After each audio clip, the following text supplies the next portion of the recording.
Akhir bukan selalu tamat. Kadang, itu hanya awal dari kisah yang sesungguhnya. Langit kota Beijing mendung, seolah memahami perasaan Han Yue yang kosong. Duduk sendiri di ruang kerjanya yang sunyi. Wanita berusia 22 tahun itu menatap keluar jendela dari lantai 36 gedung perusahaannya. Menara kaca yang menjulang di pusat distrik bisnis Chaoyang. Di balik penampilannya yang tenang dan elegan, hatinya rapuh, baru saja dihancurkan oleh pria yang mengaku mencintainya, namun menjadikannya alat politik perusahaan lain. Ia memijit pelipis, menyandarkan tubuh ke kursi kerja mahalnya. Rasa lelah bukan hanya fisik, tapi batin. Kehidupannya sebagai CEO muda penuh tekanan, penuh tuntutan, dan kini terasa hampa. Cinta terakhirnya terbukti palsu. Di usia muda, Han Yue memiliki segalanya, uang, kuasa, kecantikan. Tapi malam-malamnya tetap dingin, dan pagi-paginya dipenuhi kebisuan, hingga ia membuka satu email dari agensi perjalanan eksklusif, Hainan Escape, 2 hari tanpa nama. Sebuah tur eksperimental, hanya 10 orang peserta, semua orang asing, tanpa boleh mengungkapkan nama, pekerjaan, atau informasi pribadi apapun. Tujuan, melepaskan diri dari dunia nyata dan merasakan koneksi murni manusia ke manusia. Han Yue menatap layar. Tanpa berpikir panjang, ia mengeklik daftar. Sementara itu, jauh di kota Shanghai, Lin Feng menutup pintu kafenya. Aroma kopi masih melekat di bajunya, tapi malam ini terasa hambar. Pria 24 tahun itu biasanya menyukai malam, tapi tidak sejak kekasihnya meninggalkan dia, menyebutnya terlalu sederhana untuk ambisinya. Ditinggalkan bukan karena salah, tapi karena dianggap bukan siapa-siapa. Ia duduk di bangku, kayu luar kafe, menggulung lengan ke meja, memandangi lampu kota yang mulai menyala. Tubuhnya ramping, tapi berotot karena kerja keras. Rambut hitamnya agak panjang, menutupi bagian kening. Senyum ramahnya yang biasa ia kenakan untuk pelanggan kini menghilang. Ia membuka ponsel, melihat foto-foto masa lalu, lalu menghapus semuanya. Notifikasi masuk. Temannya, pemilik cafe di Guangzhou, mengirim link ke paket travel aneh. Butuh liburan yang enggak butuh validasi sosial? Ini cocok buatmu. Lin Feng tersenyum kecil dan membaca syaratnya. Tidak boleh menyebutkan nama. Tidak boleh bertukar kontak. Tidak boleh tahu masa lalu siapapun. Ia membatin. Mungkin ini yang kubutuhkan. Sebuah liburan tanpa ekspektasi. Tanpa sadar, jari-jarinya menekan tombol. Daftar. 2 hari kemudian, Bandara Internasional Haikou di Pulau Hainan dipenuhi aroma laut dan angin tropis yang lembab.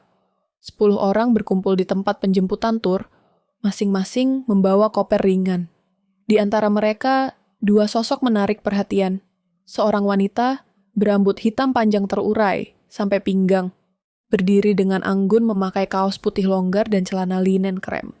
Matanya coklat hangat, tetapi dalam dan misterius. Wajahnya tidak tersenyum, tapi tidak pula tertutup. Beberapa meter darinya, seorang pria dengan rambut hitam berantakan berdiri santai dengan tangan di saku celana jeansnya. Kaos hitam, polos membungkus tubuh rampingnya yang kencang. Matanya gelap, tajam tapi tenang. Ia memperhatikan sekeliling, lalu sekilas menatap ke arah wanita itu. Pandangan mereka bertemu, tanpa kata, tanpa senyum. Pemandu tur, seorang wanita paruh baya, berdiri di tengah dan mulai berbicara. Selamat datang di program 2 hari tanpa nama. Aturan utama, tidak ada yang boleh bertanya atau menjawab tentang nama, pekerjaan, latar belakang, atau informasi kontak pribadi. Kalian adalah orang asing di mata satu sama lain. Biarkan perjalanan ini menjadi tentang perasaan, bukan masa lalu. Semua orang mengangguk. Beberapa tersenyum canggung. Han Yue hanya diam. Lin Feng masih melirik ke arahnya. Ada rasa penasaran yang tak bisa ia jelaskan. Mereka dibawa ke resor tersembunyi di tepi pantai. Dengan villa-villa kecil terpisah, masing-masing dihuni 1 orang. Makan malam disiapkan dalam bentuk piknik bersama di tepi pantai. Han Yue duduk sendiri di ayunan tali, menikmati angin laut. Lin Feng membawa 2 gelas jus semangka dan menghampirinya. Cuacanya bagus, katanya ringan. Han Yue menoleh perlahan, lalu mengangguk. Iya, sepertinya hujan di hati saya saja. Mereka tertawa kecil. Ada kekakuan, tapi juga kenyamanan yang aneh. Kalau begitu, mari berteduh bersama di bawah bintang, kata Lin Feng. Malam pun turun. Ombak bergulung lembut. Cahaya lilin di meja makan pantai menyala temaram. Mereka duduk berdampingan, berbagi makanan tanpa tahu siapa satu sama lain, tanpa nama, tanpa latar. Tapi perasaan mulai terbentuk. Sesuatu yang lembut dan tak bisa dijelaskan. Dan ketika Lin Feng mengangkat gelas untuk bersulang, ia hanya berkata, untuk kita, yang tidak perlu tahu siapa kita, tapi tahu bahwa kita di sini. Gelas beradu, pandangan beradu, dan hati mereka perlahan mulai bicara. Malam telah larut. Suara deburan ombak menyatu dengan desir angin tropis yang menyentuh kulit. Han Yue duduk di balkon villa kecilnya, hanya mengenakan gaun tidur tipis berwarna pastel, rambut panjangnya tergerai lembut tertiup angin. Di tangan, secangkir teh melati hangat yang disediakan pihak resor. Wajahnya tetap tenang, tapi ada kegelisahan samar dalam matanya. Bukan karena tempat asing ini, melainkan karena pria yang duduk bersamanya di pantai tadi. Pria tanpa nama, dengan mata gelap yang memantulkan kesedihan yang sama. Di villa lain, Lin Feng merebahkan tubuhnya di kasur, tapi tidak tidur. Ia menatap langit-langit sambil memutar ulang percakapannya dengan wanita itu. Ada ketertarikan, jelas. Tapi bukan karena fisik semata. Tatapan mata wanita itu kosong namun dalam, dingin tapi juga menggoda, seolah ia menyembunyikan dunia di balik diamnya, dan itu membuat Lin Feng semakin ingin mengenalnya. Pagi harinya, peserta tur diminta ikut kegiatan yoga ringan di tepi pantai. Han Yue mengenakan atasan olahraga putih, tanpa lengan dan legging abu-abu yang membentuk tubuh indahnya. Meski tidak berusaha tampil mencolok, auranya memancarkan daya tarik yang sulit diabaikan. Lin Feng memakai kaos putih dan celana pendek, melihatnya dari kejauhan dan tanpa sadar tersenyum kecil. Instruktur meminta mereka berpasangan untuk melakukan latihan pernapasan. Secara alami, Han Yue dan Lin Feng kembali bersama. Mereka duduk saling berhadapan, bersila, hanya beberapa jengkal jarak di antara wajah mereka. Tutup mata, hirup napas orang di hadapanmu. Rasakan keberadaan mereka. Bukan siapa mereka, kata instruktur. Han Yue membuka sedikit matanya, dan mendapati Lin Feng juga membuka matanya pada saat yang sama. Pandangan mereka kembali bertemu, hening. Tak ada kata, tapi dada mereka seolah berbicara. Setelah sesi yoga, mereka berjalan santai di pinggir pantai. Lin Feng memecah keheningan. Aku ingin tahu banyak hal tentangmu, tapi kurasa itu melanggar aturan. Han Yue menoleh padanya. Mungkin kita tidak butuh tahu siapa satu sama lain untuk merasakan sesuatu. Lin Feng berhenti berjalan. Kau pernah patah hati? Han Yue tertawa kecil. Kau bahkan tak tahu namaku. Tapi menanyakan pertanyaan itu, Lin Feng tersenyum lembut. Karena itu bukan soal masa lalu, tapi soal luka yang masih terasa di matamu. Han Yue menghela napas. Ya, aku pernah dicintai karena citraku, bukan diriku. Dan kamu, Lin Feng mengangguk. Ditinggalkan karena tidak cukup tinggi. Hartamu, impian. Han Yue menatapnya lama. Lucu ya, dua orang asing dengan luka yang mirip. Mereka duduk di atas batu besar yang menghadap laut. Angin meniup rambut panjang Han Yue, dan Lin Feng dengan lembut menyelipkannya ke belakang telinga wanita itu. Sentuhan kecil, tapi membuat jantung Han Yue berdetak lebih cepat. Tak ada kata, tak ada ciuman, hanya kebisuan yang semakin dalam. Namun kedekatan mereka mulai menjadi nyata. Malam kedua, mereka berdua duduk di kursi, gantung berdua, menikmati angin dan suara malam. Lilin kecil menyala di meja. Suasana intim, namun masih dalam batas keheningan yang mengikat. Han Yue bersandar pelan ke bahu Lin Feng. Untuk pertama kalinya sejak bertahun-tahun, ia merasa aman dalam keheningan seseorang. Aku tidak tahu namamu, Tapi aku merasa aku bisa percaya padamu, bisik Han Yue. Lin Feng memejamkan mata. Dan aku merasa, kalau aku tahu siapa kau, aku mungkin akan takut kehilanganmu. Mereka berdiam. Jari Lin Feng meraih tangan Han Yue dan menggenggamnya perlahan. Tidak ada desakan. Tidak ada dorongan. Hanya kehangatan. Han Yue meremas balik tangan itu. Detik itu, mereka bukan dua orang asing. Mereka adalah dua hati yang saling menampung kesedihan. Keesokan paginya, perjalanan mereka berakhir. Para peserta diberi waktu terakhir untuk saling menyapa. Tanpa melanggar aturan, tak ada yang menukar nomor, tak ada nama yang disebutkan. Hanya kenangan yang dibawa pulang. Sebelum mobil antar datang, Lin Feng menatap Han Yue dalam-dalam. Kalau takdir memang nyata, aku ingin kita bertemu lagi, tanpa aturan. Han Yue menahan senyum, dan tanpa luka. Lin Feng membungkuk sedikit, dan dengan lembut mencium punggung tangannya. Han Yue menatapnya, matanya memerah, tapi tak menangis. Mobil datang, mereka berpisah. Namun di dalam hati, benih itu telah tumbuh. Bukan sekadar ketertarikan, tapi kebutuhan. Dan dunia yang dulu sepi, kini menyimpan satu harapan. Seseorang yang tidak diketahui, tapi terasa paling dekat. 3 minggu telah berlalu sejak perjalanan itu. Shanghai menyambut Lin Feng dengan rutinitas yang menenangkan. Membuka kedai kopi, pagi-pagi buta, mencicipi roast terbaru, dan menyapa pelanggan setianya. Tapi di balik senyum dan kehangatan yang ia tebarkan, ada kekosongan baru yang tumbuh, diam-diam, pelan-pelan, dan meresap. Ia terus mencari wajah wanita itu, dalam keramaian kota, dalam bayangan pelanggan, bahkan dalam aroma melati dari teh yang kini rutin ia seduh setiap malam.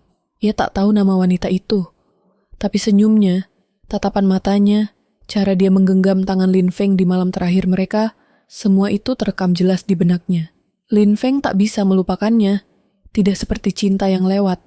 Wanita itu membekas seperti luka lama yang indah, mengganggu, tapi juga membuatnya hidup. Sementara itu, di Beijing, Han Yue kembali ke kehidupan formalnya sebagai CEO perusahaan teknologi terbesar di industri AI dan sistem keamanan digital. Di hadapan media, ia adalah wanita muda yang dingin dan visioner. Di ruang rapat, ia adalah pemimpin yang tak terbantahkan. Tapi di balik pintu kaca kantornya yang mewah, ia sering berdiri menghadap jendela, menatap langit Beijing yang kelabu dan memejamkan mata. Mengingat suara pria itu, genggamannya. Keheningan nyaman yang tak pernah ia rasakan, bahkan di tengah gemerlap bisnis. Han Yue mencoba mengubur kenangan itu. Namun setiap kali ia mencoba memulai hari, pria itu datang sebagai bayangan samar. Dan ia sadar, tidak ada tempat yang cukup jauh untuk lari dari perasaan yang tulus. Suatu sore di Shanghai, hujan turun tanpa permisi. Lin Feng duduk sendirian di sudut kafenya, memandangi tetes air yang mengalir di kaca. Seorang pelanggan wanita masuk, memegang payung hitam besar. Rambutnya panjang, tubuhnya ramping, tapi itu bukan wanita yang ia cari. Ia menghela napas, lalu kembali pada buku catatan kecilnya yang berisi sketsa wajah samar. Ia menggambar wajah Han Yue dari ingatannya, berkali-kali, sampai akhirnya ia memutuskan sesuatu. Ia akan membuka cabang kecil kopinya di Beijing. Bukan untuk bisnis, tapi karena hatinya mengatakan dia ada di sana. Beijing, seminggu setelahnya. Han Yue memarkir mobil sportnya di pinggir jalan kecil yang baru direnovasi. Sebuah kafe mungil dengan desain Jepang modern berdiri rapi di antara bangunan tinggi. Papan bertuliskan House of Amber, tergantung tenang, dengan aroma kopi dan kayu manis menguar dari dalam. Ia tidak tahu mengapa kakinya masuk. Hanya dorongan sesaat. Tapi detik, ia melangkah ke dalam. Tubuhnya membeku. Di balik meja bar, seorang pria dengan rambut hitam agak panjang sedang menata 2 cangkir. Wajah itu, mata itu, tatapan hangat yang tak ia temui di tempat lain. Namun Lin Feng tak langsung mengenalinya. Gaun formal dan aura CEO membuat Han Yue tampak seperti orang lain. Tapi saat ia berbicara, suara lembut itu menyapa telinganya seperti mimpi yang nyata. Espresso double. Tangan Lin Feng berhenti sejenak. Ia menoleh pelan. Matanya bertemu milik Han Yue. Keheningan menggantung. Kau? Han Yue tersenyum, nyaris tak terlihat. Kau datang ke Beijing. Dan kau ternyata memang ada di sini. Mereka berdiri berhadapan, tak lagi dibatasi aturan turbodoh itu. Hanya dua orang, dengan nama yang masih belum mereka ucapkan. Apa ini kebetulan? Tanya Han Yue. Kalau iya, berarti dunia sedang sangat berpihak pada kita. Jawab Lin Feng. Malam itu, setelah kafe tutup, Lin Feng menyiapkan 2 cangkir teh melati. Han Yue tak langsung pulang. Mereka duduk di sofa kayu kecil, di ruang belakang yang hangat. Lin Feng akhirnya bertanya, "Siapa namamu sebenarnya?" Han Yue menatap kosong ke cangkirnya, lalu menatap pria di depannya. Kali ini, tanpa perisai. Han Yue, CEO Archatek, Lin Feng terdiam. Kaget, tapi tidak mundur. Dan kamu? Lin Feng, pemilik tempat ini. Dan dulunya patah hati. Han Yue tertawa kecil, matanya berkaca-kaca. Lucu, dunia ini ternyata kecil. Lin Feng mendekat, jarak mereka tinggal beberapa senti. Tangannya meraih pipi Han Yue dan menyentuhnya perlahan. Kau tahu, aku tidak peduli siapa kamu di luar sana. Aku hanya ingin tahu, siapa kamu di malam sunyi seperti ini. Han Yue menutup mata, membiarkan sentuhan itu menyusup ke dalam. Emosi menyeruak, bukan nafsu, tapi kerinduan akan koneksi yang nyata. Ia menunduk, membiarkan keningnya menyentuh dada Lin Feng. Dan malam itu, tidak ada ciuman, tidak ada desahan. Hanya pelukan panjang yang mendamaikan jiwa 2 orang yang terluka. Malam demi malam, berlalu sejak pertemuan tak terduga itu. Han Yue mulai menghabiskan lebih banyak waktu di House of Ember. Kadang duduk sendiri di sudut dengan laptopnya, kadang hanya diam menatap hujan dari jendela kaca besar. Lin Feng tak pernah bertanya kenapa. Ia tahu, ada luka yang belum selesai dalam diri wanita itu. Seperti dalam dirinya juga. Suatu pagi, aroma kopi menyambut Han Yue lebih awal dari biasanya. Ia melangkah masuk sebelum kafe dibuka. Menemukan Lin Feng sedang menggiling biji kopi, sambil mendengarkan musik jazz dari speaker tua. Mereka saling pandang, tersenyum kecil, dan Lin Feng segera menyodorkan secangkir americano hangat, tanpa diminta. Kau tahu seleraku. Aku mengingat segalanya tentangmu, ucap Lin Feng pelan. Han Yue duduk, mengusap rambut hitamnya yang terurai di bahu. Hari itu, ia mengenakan blouse satin biru muda. Tak ada makeup mencolok, hanya kelembutan alami yang menenangkan ruangan. Lin Feng, katanya akhirnya, kenapa kamu datang ke Beijing? Lin Feng mengangkat bahu. Kupikir, aku hanya mengejar rasa. Tapi setelah bertemu lagi denganmu, aku sadar, aku mengejar kepastian. Han Yue terdiam. Lama. Lalu, dengan suara rendah, ia berkata, aku takut. Lin Feng mendekat, duduk di hadapannya. Takut kenapa? Aku bukan wanita biasa. Aku terikat pada dunia yang penuh tekanan, tuntutan, dan permainan kekuasaan. Hubungan bisa jadi alat, atau jebakan. Tatapannya tajam namun rapuh. Aku tidak tahu, apakah perasaanku nyata, atau hanya pelarian dari semua itu. Lin Feng menunduk sejenak, lalu menatapnya lembut. Kalau begitu, izinkan aku jadi tempatmu berhenti sejenak. Tidak sebagai kekasih, tapi sebagai rumah. Sebagai tenang. Mata Han Yue bergetar. Ada sesuatu yang patah dalam dirinya, dan diperbaiki secara perlahan oleh ketulusan yang jarang ia temui. Beberapa minggu kemudian, hubungan mereka semakin dalam. Tanpa label, tanpa kejelasan, tapi penuh makna. Mereka mulai berjalan bersama malam-malam, berbagi cerita kecil, saling mengenal, tanpa tergesa. Suatu sore, saat hujan mengguyur jalanan kota, Han Yue duduk di dalam mobilnya, memandang pantulan dirinya di kaca spion. Ia memegang undangan rapat direksi nasional, tempat para pemilik dan CEO dari perusahaan teknologi terbesar akan hadir. Di antara daftar itu, ada satu nama yang membuat hatinya bergetar. Feng Corporation. CEO, Lin Feng, tangannya mengepal, napasnya tercekat. Tidak mungkin. Di waktu yang sama, Lin Feng berjalan menyusuri gang belakang kafenya. Ia menerima panggilan dari sekretaris keluarga besarnya. Apakah Anda yakin akan tetap menyembunyikan identitas Anda, Tuan Muda Lin? Aku ingin tahu, apakah dia menyukaiku karena aku, atau karena gelarku. Tapi nama Anda akan terungkap dalam rapat direksi minggu depan. Tak ada jalan lain. Lin Feng terdiam. Pandangannya menatap langit, kelabu di atas Shanghai. Kalau begitu, biarlah semuanya terbuka. Hari rapat nasional tiba. Beijing berselimut kabut tipis, dan ballroom hotel mewah di pusat kota penuh dengan pria dan wanita berjas mahal. Han Yue melangkah masuk dengan gaun formal hitam. Langkahnya anggun, tapi dadanya bergemuruh. Ia tidak tahu harus berharap apa. Dan ketika pintu utama terbuka, seorang pria dengan setelan navy blue dan rambut hitam panjang melangkah masuk. Semua pandangan tertuju padanya. Han Yue berdiri membeku. Napasnya tertahan. Selamat datang, CEO Feng Corporation, Lin Feng. Dunia runtuh dalam sekejap. Lin Feng menoleh, menatap Han Yue dari jauh. Matanya tajam namun hangat. Seolah ingin berkata, inilah aku. Tak ada lagi yang kusembunyikan. Han Yue menunduk. Gemetar. Tak tahu harus bangga, marah, atau hancur. Malam itu mereka bertemu lagi. Di rooftop hotel tempat rapat berlangsung, angin malam menerpa rambut Han Yue yang panjang saat Lin Feng berdiri beberapa meter darinya. Jadi, kau juga menyembunyikan siapa dirimu? Ucap Han Yue. Suaranya nyaris bergetar.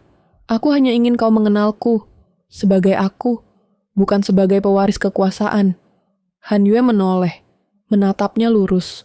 Tapi kita berdua, ternyata dari dunia yang sama. Dunia yang kita coba hindari di pulau itu. Lin Feng melangkah mendekat.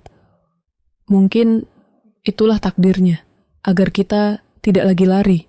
Ia menggapai tangan Han Yue, menggenggamnya perlahan. Untuk pertama kalinya, tidak ada jarak antara dua jiwa yang terluka, tidak lagi ada misteri, hanya kejujuran. Bersamaku, kita bisa memilih jadi berbeda. Han Yue menutup mata. Air mata jatuh di pipinya. Dan saat ia membuka mata, ia mencium Lin Feng. Lembut, dalam, emosional, tak ada gairah berlebihan, hanya pengakuan diam-diam. Aku memilihmu. Angin malam di rooftop masih membelai wajah mereka saat Han Yue perlahan melepaskan ciumannya dari bibir Lin Feng. Mereka saling menatap lama dalam diam. Tak ada kata-kata, hanya hembusan napas yang menggambarkan betapa dalam emosi yang sedang mereka rasakan. Namun tak semua luka sembuh hanya dengan cinta. Esoknya, Han Yue duduk sendiri di ruang kerjanya di lantai tertinggi gedung perusahaannya. Ia menatap layar laptop yang memuat data merger penting antara dua perusahaan besar, salah satunya milik Lin Feng. Ada jeda dalam hatinya. Bersama Lin Feng, terasa damai, tapi juga penuh risiko. Ia tahu betul bahwa dunia bisnis tidak memberi ruang untuk cinta yang naif. Jika publik tahu hubungan mereka, media akan mencabik-cabik keduanya. Saham akan bergetar, kredibilitas akan dipertanyakan. Dan lebih dari itu, ada luka lama yang belum sempat ia sembuhkan. Wajah mantan tunangannya muncul dalam pikirannya. Pria yang meninggalkannya demi wanita lain saat ia memilih memperjuangkan perusahaannya di tengah krisis. Sejak saat itu, ia membekukan hatinya. Dunia ini, pikirnya, bukan tempat untuk mencintai. Dan Lin Feng, apakah ia cukup kuat menghadapi badai itu bersamanya? Sementara itu, di Shanghai, Lin Feng juga tidak tenang. Ia duduk di dalam kafe, melihat kembali buku jurnal tuanya, tempat ia pernah menulis tentang kekasih lamanya yang selingkuh dengan sahabatnya sendiri. Pengkhianatan yang membuatnya pindah dari Seoul ke Cina. Membuka kafe, jauh dari dunia bisnis keluarganya, demi menemukan kedamaian. Hingga Han Yue hadir. Laksana badai yang tenang. Cantik, kompleks, dan menggugah sesuatu dalam dirinya yang nyaris mati. Ia mencintainya, tapi ia juga takut. Takut jika wanita itu hanya melihatnya sebagai pelarian, bukan rumah. Beberapa hari berlalu. Mereka bertemu di sebuah event bisnis berskala kecil di Shanghai. Han Yue mengenakan gaun putih sederhana, dan Lin Feng memakai kemeja abu-abu dengan jas hitam. Keramaian di sekitar tidak menghapus intensitas antara mereka saat mata bertemu. "Boleh bicara sebentar?" tanya Lin Feng lembut. Han Yue mengangguk. Mereka menyendiri di taman kecil belakang hotel. Lampu-lampu taman redup, suara percakapan dari dalam terdengar samar. "Kenapa kamu menarik diri?" tanya Lin Feng akhirnya. Han Yue menghela napas. "Karena aku takut." "Padahal, kamu yang bilang padaku jangan lari," ucap Lin Feng, suaranya bergetar. Han Yue memalingkan wajah. "Aku pernah ditinggalkan saat aku butuh seseorang paling dalam hidupku. Aku takut mengulangnya. Aku takut kamu akan pergi saat badai datang." Lin Feng mendekat. Ia mengangkat tangan Han Yue dan meletakkannya di dadanya. "Rasakan ini. Jantungku berdetak karena kamu. Aku juga pernah hancur, tapi bersamamu, rasanya seperti aku bisa bernapas lagi. Aku bukan lelaki yang akan lari, Han Yue, tapi aku juga bukan lelaki sempurna." Han Yue menatapnya. Matanya berkaca-kaca. Lin Feng melanjutkan. "Aku hanya ingin kau tahu, aku bersedia berdiri di sampingmu. Di depan publik, di tengah krisis, di belakang layar, dimanapun." Han Yue bergetar. Tangis yang selama ini ia tahan pecah pelan, meneteskan air mata yang jatuh di pipi. Lin Feng memeluknya erat, seperti menampung retakan di dalam diri wanita itu. Lalu ia mencium dahi Han Yue. Lembut, hangat. Ciuman yang mengisyaratkan kesetiaan, bukan nafsu. Malam itu, di kamar hotel tempat Han Yue menginap, mereka duduk berdua di atas sofa. Tidak melakukan apa-apa, hanya berbicara. Tentang masa lalu, tentang mimpi, tentang luka dan harapan. "Kalau aku bilang aku mencintaimu," bisik Lin Feng, "apa kamu akan lari?" Han Yue memejamkan mata. "Tidak," ucapnya. "Tapi aku mungkin akan jatuh terlalu dalam." Lin Feng tersenyum tipis. Ia menyentuh pipi Han Yue dengan lembut, lalu mengecupnya. Kali ini ciuman mereka lebih lambat. Dalam. Tangannya menyentuh pinggang Han Yue dengan hati-hati, seolah takut merusaknya. Han Yue membalasnya dengan bisikan, "Tunggu aku, jangan buru-buru." Lin Feng mengangguk. "Aku akan menunggu, sampai kamu siap. Karena untuk kali ini, aku ingin hubungan yang bertahan." Dan malam itu, mereka tidur berdua. Bukan untuk memuaskan hasrat, tapi untuk saling menyembuhkan luka. Tubuh yang bersentuhan dalam keheningan. Napas yang berpadu tanpa kata-kata. Cinta yang tumbuh, bukan dari gairah, tapi dari rasa aman yang perlahan menyelimuti keduanya. Langit Beijing kelabu ketika Han Yue turun dari jet pribadinya. Setelah malam penuh pelukan dan pengakuan di Shanghai, ia kembali ke rutinitas, mengelola perusahaan, menghadiri rapat direksi, dan menjaga citranya tetap sempurna. Namun ada sesuatu yang berbeda sejak ia mengenal Lin Feng. Senyumnya tak lagi sekadar topeng. Setiap kali ia mengingat caranya menatap, memeluk, dan berjanji akan menunggu, jantungnya berdebar. Tapi Beijing bukan tempat untuk menjadi lemah. Di tempat lain, Lin Feng duduk di kafenya, membuka email yang tak pernah ia harapkan akan datang. Sebuah pesan dari seseorang yang telah lama ia hindari. Ayahnya. Subjek, "Kamu tak bisa terus lari."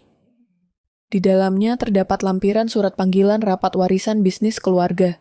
Perusahaan yang ditinggalkan mendiang ibunya, kini dikuasai oleh pamannya yang berambisi. Ayahnya ingin Lin Feng hadir untuk mengambil kembali haknya sebagai ahli waris sah. Lin Feng termenung. Ia tak pernah berniat kembali ke dunia itu. Ia muak dengan politik keluarga, korupsi yang membusuk dari dalam, dan pengkhianatan yang pernah ia saksikan sendiri. Tapi jika ia tak hadir, nama baik ibunya akan hilang selamanya dari perusahaan yang dulu ia bangun bersama. Ia menatap dinding. Di sanalah foto Han Yue tergantung. Diam-diam ia mencetak potret kandid yang mereka ambil di Hainan saat matahari terbenam di belakang senyum lembutnya. Untuk wanita itu, mungkinkah ia berani masuk kembali ke dalam dunia yang ia benci? Beberapa hari kemudian, Han Yue mendapat informasi mengejutkan dari asistennya. Nama Feng Corporation muncul dalam daftar kandidat merger besar-besaran yang diajukan pemerintah pusat sebagai bagian dari program pemulihan ekonomi nasional. Han Yue mengernyit. Feng Corporation? Tanyanya. Yang sekarang dipegang oleh keluarga Feng dari provinsi Hangzhou. Asistennya mengangguk, dan CEO-nya yang akan datang masih dirahasiakan, Nona.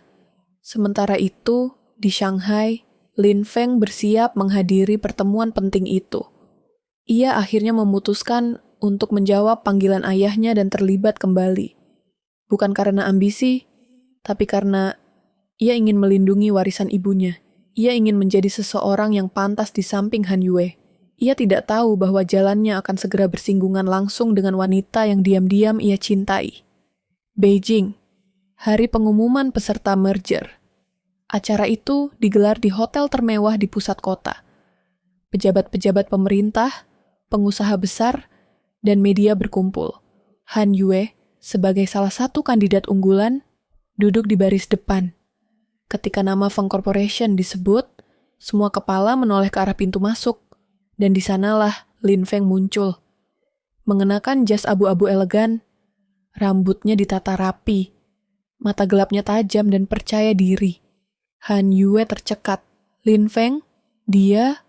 Lin Feng juga terkejut melihat Han Yue duduk di meja utama. Tapi ia tak menunjukkan apa-apa. Ia hanya memberi anggukan kecil, seolah mengakui kenyataan. Mereka kini bukan sekadar dua orang asing yang jatuh cinta di pulau. Mereka dua kekuatan besar.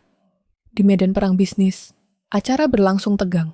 Proposal demi proposal dibacakan, persaingan begitu ketat. Tapi yang paling menggemparkan adalah ketika pemerintah mengumumkan bahwa dua perusahaan terpilih akan masuk tahap final dan harus mempertimbangkan kemungkinan merger strategis bersama. Perusahaan itu adalah milik Han Yue dan Feng Corporation. Semua hadirin terdiam. Han Yue menatap Lin Feng. Tatapan itu kini lebih kompleks dari sebelumnya. Campuran cinta, kekecewaan, keterkejutan, dan ketertarikan yang belum padam. Lin Feng menatap balik. Tak ada senyum. Malamnya, mereka bertemu diam-diam di bar hotel yang sama. Musik jazz mengalun pelan. Tak ada ciuman, tak ada pelukan. Hari itu di Hainan. Kamu siapa sebenarnya? Tanya Han Yue, lirih namun tajam. Aku sama seperti kamu. Jawab Lin Feng. Seseorang yang terluka, yang ingin disembuhkan. Tapi sekarang, dunia menuntut kita untuk memilih jalan. Han Yue menggigit bibir bawahnya. Kalau merger itu terjadi, kita jadi musuh. Lin Feng mengangguk. Atau kita jadi sekutu yang saling menyimpan rahasia. Mata mereka bertemu. Di antara cinta dan kekuasaan, siapa yang akan mereka selamatkan lebih dulu? Malam itu menjadi pertemuan yang mengubah segalanya. Setelah percakapan tegang di bar hotel, Han Yue kembali ke penthouse-nya, berdiri lama di depan jendela kaca besar yang menghadap malam kota Beijing. Cahayanya menyilaukan, tapi pikirannya kusut. Dada berdebar, bukan hanya karena perasaan lama yang tak padam terhadap Lin Feng, tapi juga ketakutan baru. Cinta dan kekuasaan tak pernah berjalan seiring. Di sisi lain, Lin Feng memandangi gelasnya yang hampir kosong. Jari-jarinya mengepal. Ia masih mencintainya. Tapi ia juga tahu, merger ini bukan sekadar urusan bisnis. Ada permainan politik yang lebih besar. Ia baru menyadari beberapa nama dalam daftar merger. Salah satunya, Ketua Dewan Nasional, seorang taipan tua yang punya dendam lama pada keluarga Feng. Dan kini, pria itu mendekati Han Yue. Hari berikutnya, Han Yue mendapat undangan makan malam pribadi dari sang ketua dewan. Di sebuah ruang makan rahasia, pria tua itu menatapnya penuh selidik. Kamu wanita yang pintar, Han Yue. Sudah lama aku perhatikan langkahmu. Aku punya tawaran. Tawaran? Jika kamu bisa menjatuhkan Feng Corporation dalam merger ini, aku pastikan perusahaanmu akan dapat akses eksklusif ke proyek internasional mendatang. Dan aku tahu latar belakang Lin Feng. Dia bukan siapa-siapa. Putra pemberontak dari keluarga pengkhianat. Kamu tahu siapa musuhmu sebenarnya, bukan? Han Yue menahan nafas. Tatapan dingin pria itu membuat tengkuknya tegang. Tapi ia tetap tenang. Aku tak suka menjatuhkan orang tanpa alasan.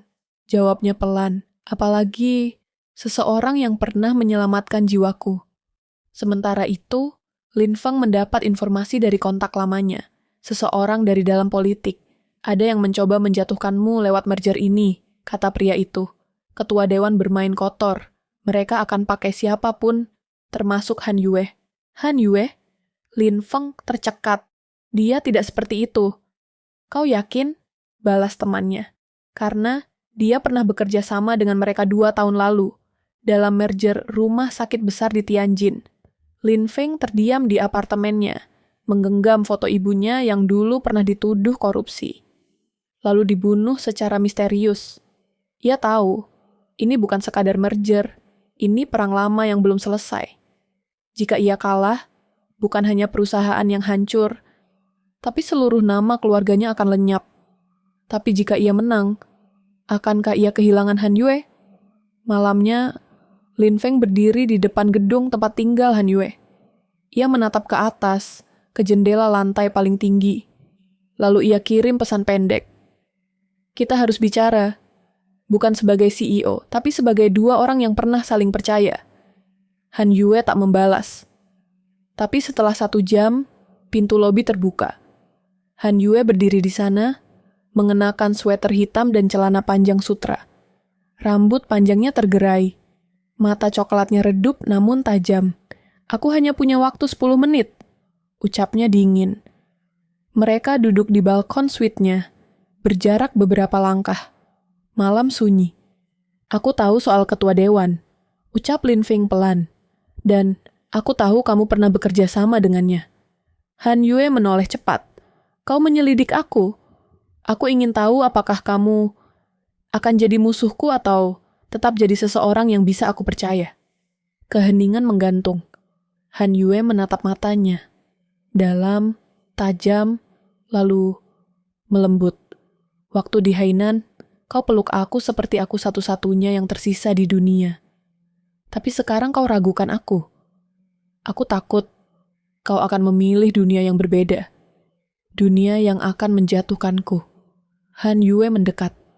Perlahan. Sangat dekat. Lalu dengan suara hampir tak terdengar, ia berbisik. Jika aku harus memilih antara dunia atau kamu, aku lebih memilih pergi dari keduanya.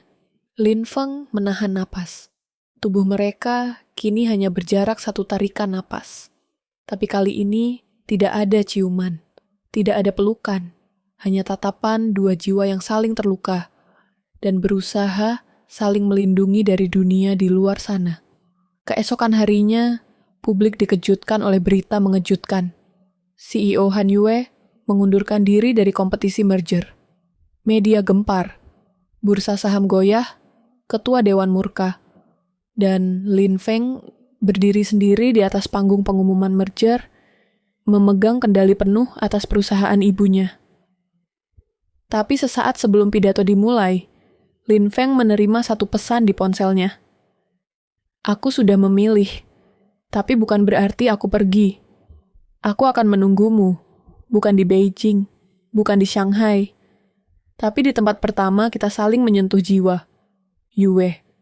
Mata Lin Feng basah. Ia tahu, perang belum usai, tapi untuk pertama kalinya dalam hidupnya ia merasa menang. 2 minggu telah berlalu sejak Han Yue mundur dari persaingan merger dan menghilang dari Beijing. Dunia bisnis gempar. Pesaing bingung, para investor panik. Tapi Han Yue tidak memberi penjelasan. Ia lenyap, seperti kabut pagi yang sirna sebelum matahari naik sepenuhnya. Sementara itu, Lin Feng kembali ke Shanghai. Pidatonya di panggung merger telah menjadi viral. Tidak hanya karena keberaniannya berdiri sendiri, tapi karena 1 kalimat penutupnya. Saya tidak ingin memenangkan kekuasaan dengan mengorbankan seseorang yang pernah menyelamatkan hati saya dari kehampaan. Kalimat itu membuat publik bertanya-tanya, siapa yang dimaksud Lin Feng? Di Shanghai, Lin Feng kembali ke rutinitas kafenya, meski jiwanya jauh dari tenang. Setiap malam, saat kafe tutup dan lampu padam, ia duduk sendiri di sudut ruang, memandangi lukisan pemandangan tropis yang tergantung di dinding. Pantai Hainan saat matahari tenggelam. Tempat pertama mereka saling membuka hati. Namun, malam itu berbeda. Seorang pria paruh baya masuk ke kafe, mengenakan mantel panjang dan topi rendah. Ia berjalan ke arah Lin Feng, lalu duduk tanpa diundang. "Aku tahu siapa gadis itu," katanya pelan. Lin Feng mengangkat kepala, tajam. "Siapa?" "Han Yue." Nama lengkapnya Han Yue Jin, putri dari mendiang Jenderal Han, tokoh besar yang dulu dibungkam oleh ketua dewan karena skandal yang dibuat-buat. Lin Feng terdiam. Detak jantungnya meningkat. Pria itu melanjutkan. "Dulu ayahnya hampir menjadi kandidat utama Perdana Menteri, tapi ketua dewan menjebaknya. Dan saat itu, ayahmu, ayah kandungmu, adalah satu-satunya yang berdiri di sisinya." "Ayahku?" "Ya, Kang Dae-hyun, aktivis politik berdarah Korea yang diusir secara diam-diam oleh pemerintah Cina. Kau pikir ibumu satu-satunya korban? Tidak, Lin Feng. Kau adalah anak dari 2 orang yang melawan sistem. Kau pewaris darah perlawanan. Dan Han Yue, dia lebih dari sekadar wanita yang kau cintai. Dia adalah bayangan masa lalu yang disembunyikan oleh kekuasaan." Lin Feng berdiri perlahan, tubuhnya bergetar. Seluruh hidupnya, seluruh narasi masa lalunya, hancur dan dibangun ulang hanya dalam beberapa menit. "Aku harus menemukannya," gumamnya. Sekarang juga, beberapa hari kemudian, Lin Feng menaiki pesawat ke Pulau Hainan. Ia tidak tahu apakah Han Yue benar-benar di sana. Tapi pesan terakhirnya hanya menyebut satu hal. Tempat pertama, mereka saling menyentuh jiwa. Dan saat matahari mulai turun ke ufuk barat, di pantai yang sama saat hujan turun lembut, Lin Feng melihat sosok itu berdiri sendiri di antara debur ombak dan pasir keemasan. Han Yue. Ia mengenakan gaun putih sederhana. Rambut panjangnya tertiup angin laut. Kaki telanjang di pasir basah. Mereka saling menatap lama. Tak ada kata-kata. Lin Feng berjalan perlahan. Han Yue tetap diam di tempat. Lalu, saat jarak mereka hanya tinggal 1 langkah, Lin Feng mengangkat tangannya, menyentuh pipi Han Yue yang basah oleh air laut atau air mata. Ia tak tahu pasti. "Aku tahu siapa kau sekarang," ucapnya pelan. Han Yue mengerjap. "Dan kau tidak membenciku. Aku lebih takut kehilanganmu daripada mengetahui masa lalumu." Han Yue tersenyum tipis, lalu tubuhnya goyah. Lin Feng menangkapnya. Ia mendekapnya erat, lebih erat dari sebelumnya. "Dunia kita penuh luka, Lin Feng," bisiknya. "Tapi luka yang sama membuat kita bertemu," balasnya. Sebelum bibir mereka bertemu dalam ciuman panjang dan penuh emosi. Tak tergesa, tak menggila, hanya penuh perasaan. Malam itu, mereka kembali ke villa kecil yang dulu mereka singgahi saat liburan misterius itu. Tempat itu kosong, namun masih menyimpan kenangan. Di bawah cahaya bulan, tubuh mereka menyatu bukan karena nafsu, tapi karena rindu, luka, dan cinta yang tidak sempat mereka kenali saat itu. Sentuhan mereka pelan, penuh makna, napas mereka satu. Hingga malam benar-benar menelan dunia, hanya tersisa suara angin dan desahan 2 hati yang akhirnya menemukan rumahnya. Pagi di Pulau Hainan terasa lebih jernih. Udara mengalir pelan, membelai daun-daun palem dan wajah 2 insan yang baru saja menemukan kembali bagian diri mereka yang hilang. Han Yue duduk di balkon kecil villa, mengenakan kemeja putih milik Lin Feng yang kebesaran. Rambut panjangnya menjuntai ke punggung. Mata menatap laut yang tenang. Lin Feng muncul dari dalam membawa 2 cangkir kopi. "Masih suka laut?" tanyanya sambil duduk di sampingnya. Han Yue mengangguk pelan. "Aku rasa aku akan selalu kembali ke sini. Ini satu-satunya tempat di mana aku merasa menjadi manusia." Lin Feng menatapnya dalam. "Apa yang akan kau lakukan sekarang?" Han Yue terdiam lama. "Ayahku dijatuhkan oleh sistem yang sama yang ingin mengendalikanku hari ini. Dewan keluarga kami, para pemegang saham utama di Beijing, mendesakku untuk kembali, bahkan mengancam akan menggulingkanku sebagai CEO.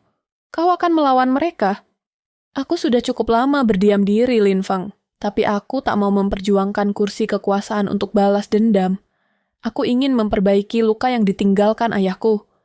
Lin Feng mengangguk pelan. "Kalau begitu, kita harus pulang." Han Yue menoleh padanya. "Kita? Kau tidak harus sendirian lagi," katanya. "Kita bisa berdiri bersama. Kafeku bisa kutinggalkan. Kita bisa membuka front yang lebih besar. Aku punya dokumen ayahku, catatan tentang manipulasi politik lama yang bisa menjatuhkan ketua dewan saat ini. Tapi aku tak tahu bagaimana menggunakannya. Sampai aku bertemu kau. Beijing, 2 minggu kemudian. Han Yue kembali ke ruang rapat utama gedung perusahaannya. Para pemegang saham duduk berjajar, ekspresi mereka campuran antara sinis dan khawatir. Di belakang ruangan, Lin Feng berdiri tanpa banyak bicara. Han Yue melangkah ke podium. 2 tahun lalu, saya terpilih sebagai CEO bukan karena pengalaman, tapi karena saya nama terakhir dari garis Han. Sejak saat itu, saya dijadikan boneka, didorong untuk mengikuti agenda-agenda dewan yang mencederai prinsip ayah saya. Dan saya membiarkannya. Tapi mulai hari ini, saya berhenti tunduk, ruang rapat hening. Saya memiliki dokumen warisan dari Jenderal Han dan aktivis Kang Dae-hyun yang membuktikan intervensi kekuasaan dewan dalam keputusan bisnis. Bahkan dalam pergantian kepemimpinan militer. Dokumen-dokumen ini akan saya serahkan pada publik jika saya dijatuhkan secara paksa. Ini ancaman? Tanya salah satu anggota dewan tajam. Tidak, jawab Han Yue. Ini kebenaran. Ia menatap ke arah Lin Feng yang tersenyum kecil. Dan ini adalah awal dari perusahaan yang tidak lagi tunduk pada bayangan kekuasaan lama. Satu persatu, tangan-tangan mulai terangkat. Mereka tahu, jika Han Yue benar-benar merilis dokumen itu ke publik, bukan hanya mereka yang akan kehilangan kursi. Akan ada gelombang protes, investigasi, ketakutan. Dan akhirnya, dengan suara bulat, Han Yue tetap menjadi CEO. Kali ini, bukan karena warisan, tapi karena keberanian. Malam itu, Han Yue dan Lin Feng berdiri di balkon kantor tertinggi di Beijing. Lampu-lampu kota berpendar seperti bintang di bumi. Kau yakin dengan semua ini? Tanya Lin Feng pelan. Untuk pertama kalinya dalam hidupku? Ya, jawab Han Yue. Ia menatap Lin Feng, lalu mengusap pipinya dengan lembut. Dan aku juga yakin satu hal lagi. Apa? Kalau aku jatuh cinta padamu sejak hari hujan di Hainan. Lin Feng mengangguk pelan, menarik tubuh Han Yue dalam pelukan hangatnya. Mereka berciuman di bawah langit Beijing yang dingin. Tapi hati mereka hangat. Akhirnya tak lagi sendiri, tak lagi dibayang-bayangi masa lalu. Mereka bukan lagi 2 orang asing tanpa nama. Mereka adalah Lin Feng dan Han Yue, 2 jiwa yang terluka, yang kini memilih sembuh bersama. Musim semi di Shanghai datang seperti bisikan lembut. Udara menjadi lebih hangat, bunga-bunga bermekaran di jalanan, dan sinar matahari menari di jendela kaca kafe kecil di sudut distrik Jing'an. Kafe itu kini memiliki nama baru, Nameless Spring. Tak ada papan nama mewah, hanya huruf kecil bergaya minimalis di dinding bata putih, dan aroma kopi yang menyambut siapa saja yang masuk, seolah setiap pengunjung membawa kisahnya sendiri dan berhak menyimpannya dalam keheningan yang tenang. Lin Feng berdiri di balik counter, mengenakan apron hitam, rambutnya kini sedikit lebih panjang, tapi senyum ramahnya tetap sama. Tangannya lihai, menggiling kopi, sambil melirik ke arah pintu kaca yang terbuka. Han Yue masuk perlahan, mengenakan kemeja oversize dan celana kulot santai, tanpa makeup, tanpa sepatu hak tinggi. Rambutnya diikat seadanya, dan matanya memancarkan kehangatan yang sulit dijelaskan. Maaf, saya telat 5 menit, katanya sambil duduk di meja dekat jendela. Lin Feng tersenyum. Untuk CEO termuda di Beijing, kau selalu datang tepat waktu. Hari ini, kau istri pemilik kafe. Jadwalmu fleksibel. Han Yue tertawa pelan. Ia melihat keluar jendela. Kau tahu, kadang aku berpikir, kalau waktu di Hainan tidak pernah benar-benar berakhir. Kita hanya meneruskan musim itu di kota yang berbeda. Lin Feng duduk di seberangnya, meletakkan 2 cangkir kopi. Itu sebabnya, kafe ini kita beri nama Nameless Spring. Musim yang tak punya nama, seperti kita dulu. Tapi tetap hangat, tetap hidup. Han Yue menatapnya. Kau masih menyimpan tiket tur itu? Lin Feng mengangguk. Ia mengeluarkannya dari dompet kulit yang sudah usang. Kertas kecil lusuh bertuliskan 2D, 1N. Anonymous Island Escape. No name, no pass, just moments. Mereka tertawa kecil. Lalu sunyi, tapi bukan sunyi yang canggung, melainkan sunyi yang hanya dimiliki oleh dua orang yang telah melewati badai bersama. Han Yue meraih tangan Lin Feng, menggenggamnya erat. "Apa kau masih akan tetap mencintaiku saat kita tua nanti?" Tanyanya pelan. Lin Feng menatapnya dalam. "Aku jatuh cinta padamu tanpa tahu siapa kau. Aku akan terus mencintaimu, bahkan jika dunia ini lupa siapa kita." Di luar, hujan gerimis mulai turun. Orang-orang mulai masuk ke kafe, menghangatkan diri, membawa kisah-kisah baru yang tak akan mereka bagi. Tapi di meja sudut itu, dua orang duduk saling berhadapan, saling mencintai dalam keheningan yang tak lagi asing. Tak ada musik latar, tak ada akhir yang dramatis. Hanya kopi hangat, dua tangan saling menggenggam, dan musim semi yang tak pernah benar-benar usai. Tamat. Terima kasih sudah menonton sampai akhir. Like, komen, dan subscribe. Karena cerita selanjutnya mungkin saja tentang kamu.